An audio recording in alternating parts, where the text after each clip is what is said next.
سے کہا تو وہ قافلے والے بھی، وہ جماعت والے بھی کیسی عظیم تقلید کرنے والے تھے۔ پکار کے کہا اے امیر جماعت، جب تک تو برے راستے پر تھا ہم تیری تقلید کرتے تھے، آج تو ہمارا امیر سچائی کے راستے پہ آ گیا، غوث کا دامن پکڑ کر تو نیک ہو گیا، پارسا ہو گیا، تو ہم بھی تیری جماعت میں شامل ہو جاتے ہیں۔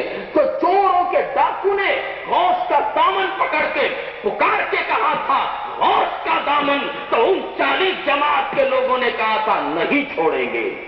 چور کا ڈاکوؤں کے سردار نے نعرہ لگایا غوث کا دامن، 40 ڈاکوؤں نے کیا کہا؟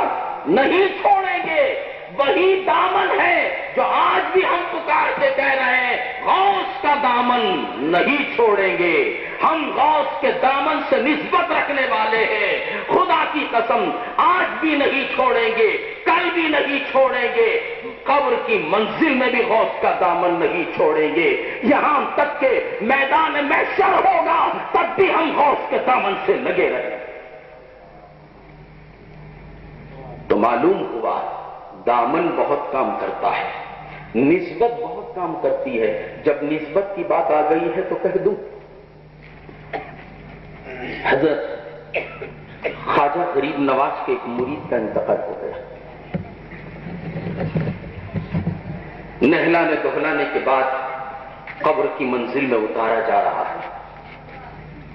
خواجہ خواجگان قبر کے اوپر کھڑے ہوئے ہیں، آنکھوں سے آنسو کے دھارے نکل رہے ہیں۔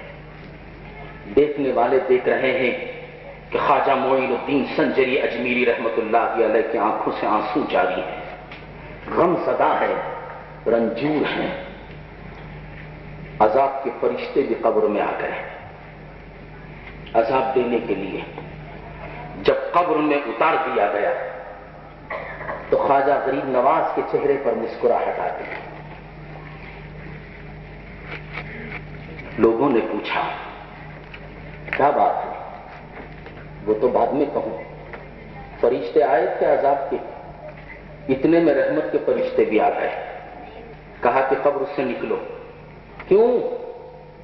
اللہ تعالیٰ نے کہا پھر عذاب والے فرشتوں کو بھیج دو، رحمت کے فرشتے تم جاؤ۔ عذاب کے فرشتوں نے پوچھا ہے مولا یہ تو گنہگار تھا، تو نے ہمیں عذاب دینے پر مقرر کیا، پھر بلایا تو جا رہا ہے؟ تو کہا دیکھا نہیں یہ غریب نواز کا غلام ہے، ان کا مرید ہے، یقیناً گنہگار تھا، سیاہکار تھا، بدکار تھا، قبر میں اتارا جا رہا ہے۔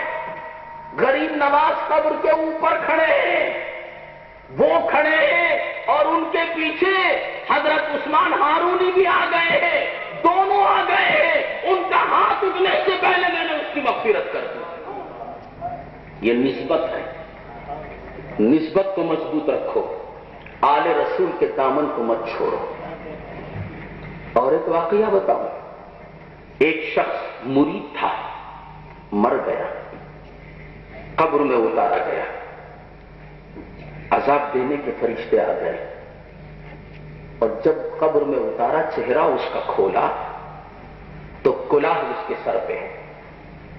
بزرگوں کی طرف سے جو ٹوپی ملتی ہے اس کو ٹوپی نہیں کہتے، اس کو کلاه کہتے ہیں۔ ہر سلسلے کی ایک ایک کلاه ہوتی ہے، جب وہ مر جاتا ہے تو اس کو سلسلے کے لباس میں دفن کر دیتے، تو کلاه پہنا ہوا تھا۔ عذاب کے فرشتے رک گئے۔ مولا پوچھا کہ کیوں رک گئے؟ کہا کہ پروردگارا اس کو کیسے عذاب دے، یہ سرکار غوث اعظم سے نسبت رکھنے والا ہے، ان کی کلاه لیتے ہوئے پہنے ہوئے لیتا ہے، تو معلوم ہوا سچوں کی صحبت میں رہنے کی وجہ سے قبر کے عذاب سے بھی مولا بچاتا ہے۔ اسی لیے کہا یا ایھا الذین آمنوا اتقوا اللہ وکونوا مع الصادقین، اے ایمان والو اللہ سے ڈرو اور سچوں کے ساتھ ہو جاؤ۔ حضرت جلال الدین رومی رحمت اللہ علیہ فرماتے ہیں اگر تم سچوں کے ساتھ رہنا چاہتے ہو، اللہ والے بننا چاہتے ہو، اللہ کے قریب ہونا چاہتے ہو، تو یاد رکھو یہ شیطان ازلی دشمن ہے ہمارا، موت کے وقت بھی ہمارے ایمان کو لوٹنے کی کوشش کرتا ہے۔ حضرت فخر الدین رازی رحمت اللہ علیہ اپنے وقت کے محدث ہیں، مفسر ہیں، نزا کا عالم ہے، آ گیا کہا کہ اے رازی بہت بڑے عالم ہو، مفسر ہو، خدا کے ایک ہونے کی دلیل پیش کرو۔ 360 دلیلیں پیش کی، رد کر دیا۔ بہت بڑا عالم تھا وہ، فرشتوں کو پڑھانے والا، ساری آپ کے دلیلوں کو توڑ دیا۔ جب آپ لاچار ہو گئے تو آپ کے پیر و مرشد حضرت نجم الدین کبریٰ رحمت اللہ علیہ دور دراز مقام پہ وضو فرما رہے تھے، نگاہ اٹھا کے دیکھا، ارے میرا مرید تو نزا کے عالم میں ہے اور خدا کی وحدانیت کی دلیل پوچھ رہا ہے شیطان، سارا علم بیکار ہو گیا، کیا کیا جائے؟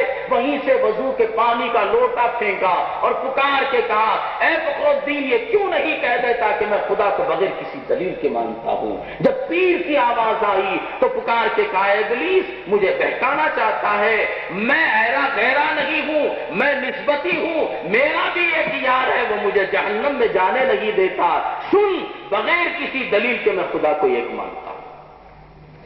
قبر میں بھی آتا ہے، پیاس بہت تیز لگتی ہے، پیالے میں لے کے کھڑا رہتا ہے شربت، آپ کو دکھتا ہے شربت مگر وہ پیشاب رہتا ہے، خون عتیب رہتا ہے، دکھاتا ہے پیاس لگ رہی ہے نا، سکرات کی منزل سے گزر کے آیا ہے، موت کی منزل سے گزر کے آیا ہے، حلق سوکھ گیا ہے، ہونٹ سوکھے ہوئے ہیں، زبان کانٹا ہو گئی ہے، پانی دیتا ہوں مجھے خدا بول، مجھے خدا بول، وہاں بھی آتا ہے۔ مگر جس نے اللہ والوں سے نسبت قائم کر لی، وَكُونُوا مَعَ الصَّادِقِينَ کے مطابق سچوں کی صحبت اختیار کر لی تو قبر کی منزل سے بھی وہ بچا۔ جلال الدین رومی فرماتے ہیں قریب ہونا چاہتا ہے تو خدا سے تو سچوں کی صحبت میں آ جا۔ بڑے اچھے انداز میں کہا، فرماتے ہیں ہر کے خواہد ہم نشینی با خدا، ہر کے خواہد ہم نشینی با خدا،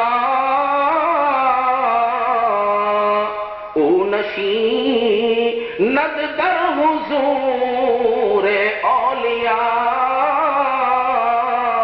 اگر اللہ سے قریب ہونا چاہتا ہے تو اللہ والوں کی صحبت میں بیٹھ جا تو اللہ والوں سے قریب ہو جائے گا۔ کیوں؟ اس لیے کہ ایک زمانہ صحبت با اولیاء،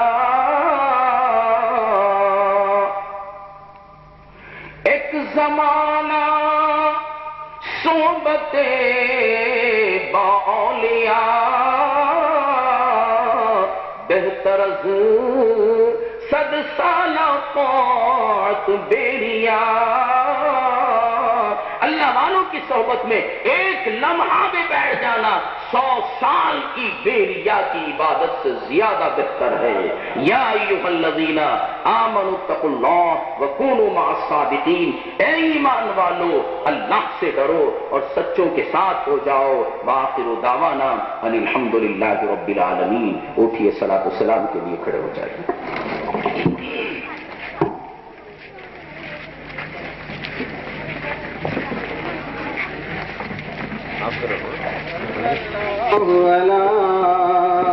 محمد صلی اللہ علیہ وسلم،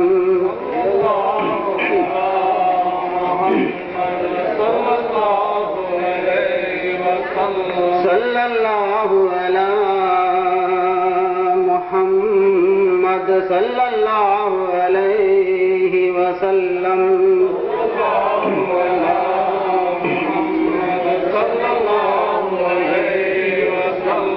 شاہ کل اولیاء سلام علیک، ذل رب العلا سلام علیک، شاہ کل اولیاء سلام